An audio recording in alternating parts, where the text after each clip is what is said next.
हर हर महादेव। नमस्कार, प्रणाम दोस्तों, आप लोगों का स्वागत है रानी देवी ऑफिशियल चैनल में। आज मैं लेकर आई हूँ बहुत सुंदर सा प्यारा सा शिव पारंपरिक गीत। एक बार आप लोग जरूर सुने, अच्छा लगे तो लाइक कमेंट शेयर जरूर करें। चैनल पर नए हैं तो चैनल को सब्सक्राइब जरूर कीजिएगा। दूरिया के जो में डालिया भांगिया धतूरिया के जो में डालिया तानी ताकाए गौरा दई शिवा ओरिया तानी ताकाए गौरा दई शिवा ओरिया भांगिया धतूरिया के जो में डालिया भांगिया धतूरिया के जो में डालिया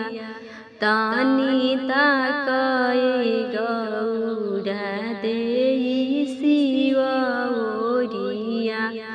तानी ताकाए गौरा देई शिवा ओरिया भांगिया चढ़ाई दिहलो धतूरिया चढ़ाई दिहलो भांगिया चढ़ाई दिहलो धतूरिया चढ़ाई दिहलो बेलपतिया चढ़ैबू कौना ओरिया बेलपतिया चढ़ैबू कौना ओरिया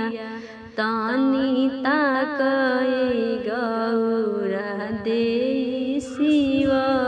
ओरिया तानी ताकनाए गौरा देई शिवा ओरिया